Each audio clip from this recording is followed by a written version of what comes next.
Oh, right, yes. Jonathan's helping me answer that question, as always. Uh, I don't know. It's such a different. I have such a different perspective than Jonathan in that sense because we were working and it was all the pieces were coming together day by day or moment by moment in his mind. And for me, I mean, his vision of the story as a whole was taking shape, and mine was a much more isolated experience. I was discovering my own identity as a character. So I think it's hard to relate in the same way. I don't think I had any kind of preconceived idea of how to play the role or prepare for it, and certainly there weren't any. It became very clear early on, I think after about take 3 or 4 on the first day, that any ideas that I had, of how to go about playing this character were completely irrelevant.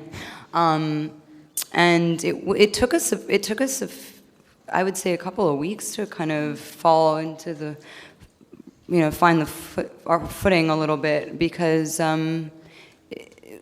it was the idea of playing a character who has, in the beginning, certainly no preconceived idea of humanity in any way, and just abandoning any judgment or notion. It's such a, she has there's no evil intention, or actually no real intention at all that's even, something that you could have any, it's different than kind of imagining how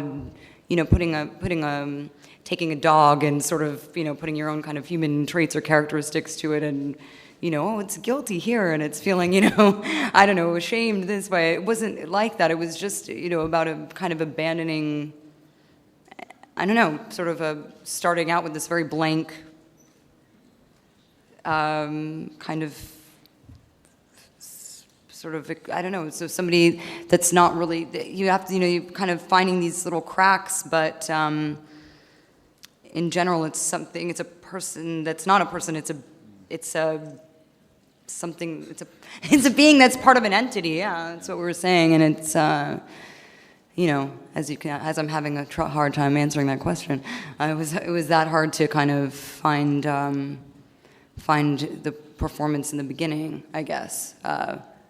Not that I don't love The Man Who Fell to Earth, but it was, impossible to find a reference in that way, I think.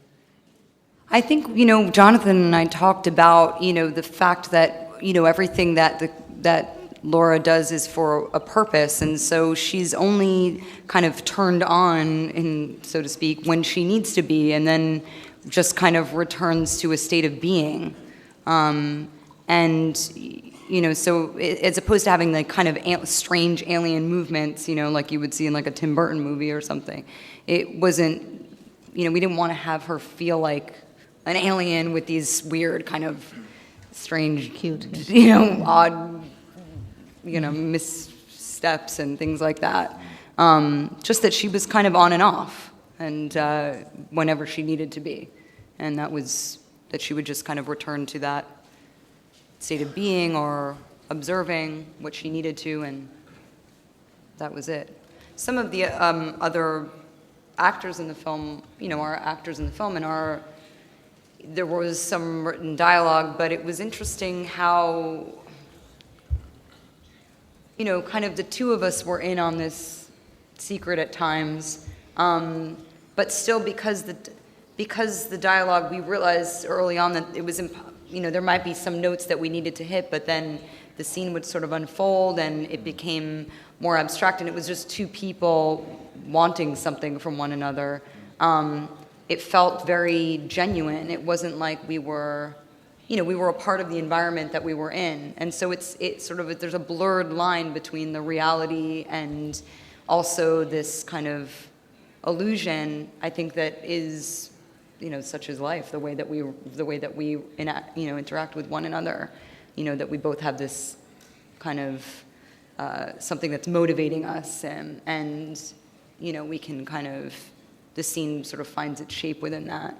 But of course, like anything, I'd say on average, probably about 6 takes before we lost the magic, you know, before people got hip to it. But it was amazing how different each experience. For instance, there was one scene, you know, where I used to really see that first huge kind of crack in the you know, the framework or whatever, when the character has that kind of fall, you know, and is totally caught off guard, you know. And we did that on the street with, you know, just, you know, the public, and I think we had about 6 or 7 takes throughout the day. You know, we'd have to wait a period of time in between each take for kind of life to settle again. And it was amazing the different reactions that you had from people. Some people would just stop and look at you and continue to walk on. Others would come rushing. Then another take, people would take pictures of you with their camera phone and not help you.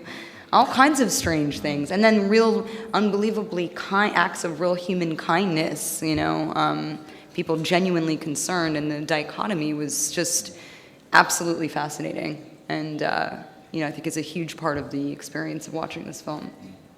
Was it interesting for you to work in this fashion as opposed to something as much more controlled, an environment that's completely controlled, like most Hollywood films? It was terrifying. It was absolutely terrifying.